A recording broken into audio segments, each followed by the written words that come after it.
Hey guys, I'm Phoenix here, and welcome to a little chat about Alex Mayer and the extremely one-sided articles that are coming out about the situation. Now, it all started on Saturday when Destructiod published an article that they claim shouldn't have ended up on the main page, that it was just a blog, just an opinion piece, but there was an awful lot of backlash over it anyway, and it was updated twice to include more information about the scenario. But the original piece only commented on the situation as if Alex Mayer was completely and utterly the victim in all of this. There was no mention of the DMCAs that she had made. There was no mention of the death threats that she'd made. There was mention of the restraining order to try and stop DMCAs, but it was very much a one-sided piece. And there were comments in there from Leonard French, and there were comments in there from Alex Mayer herself. Now, the updates did actually expand on the issue, but that was only really after all the backlash had come in. He claims that he misunderstood a discussion that he had with Leonard French on the subject of the death threats that were being made, and he believed that they had agreed not to mention the death threats that she'd been sending, only the threats that she'd been receiving, on the basis that she was mentally fragile, and commenting on the entire story could push her over the edge. I don't know. But in that situation, if you do believe that the story is going to affect someone mentally or physically, if you are really concerned about that, then maybe you shouldn't publish it at all, because a one-sided article could actually embolden the person. It could make them think that actually, no, they are in the right, they are being backed up by the media, and that is a very dangerous area to go into. And Ars Technica has followed up with that article.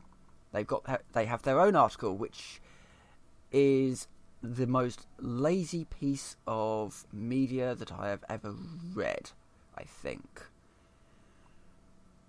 Basically, what they have done is they have ripped off bits from the destructiod article that they have mentioned the DMCA takedown notices for a number of RCRU YouTube videos,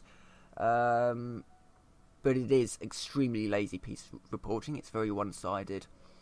They don't really mention the entirety of the story in this. And the damage can be seen to be done when you start scrolling down to the comments. When you've got people here say, there was this actually really good comment, because he's updated it after he's done his own research into this. And he starts off with saying, "I have no idea here who is in the right. I would wager that there was no written contract with the indie developers, and she offered to work on their games. Probably a fairly casual conversation and an arrangement, and is now cashing in on the fact there was no contract assigning the rights." Now, he does go on to say, "I've not verified the claims that others are posting that she is unhinged. All work for both companies was under contract. However, she makes false claims and has even sent death threats and been involuntarily committed." Yeah, exactly. And the article makes no mention of this fact. It doesn't deal with both sides equally, because there are two sides to this. And if the author, again, is, he's apparently a senior gaming editor, specialising in video game hardware and software. He has journalism and computer science degrees from the University of Maryland. And yet, he can write this incredibly lazy piece of reporting, which can actually be considered to be extremely one-sided towards Alex Mayer, when actually there's an awful lot more to this situation than meets the eye. So, it all really boils down to this. If you are writing an article and you are concerned that the article could send someone over the edge, either mentally or could encourage them to commit some kind of act of violence, then maybe the best thing to do is to not report on it.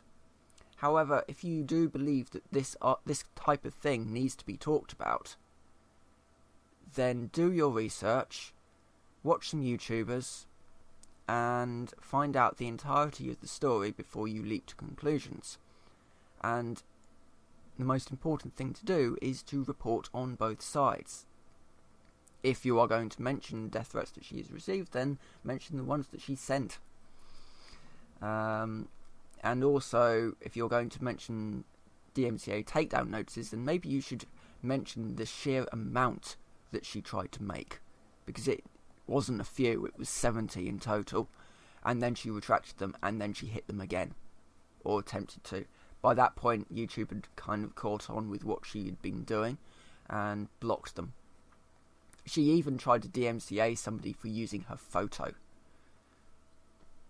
which is ridiculous. And she tried that with Sid Alpha as well, for using a photo and a birth certificate, which is obviously wrong. So with that, anyway, that's the latest on the situation. So with that, I will say thank you very much for watching, and I will see you next time.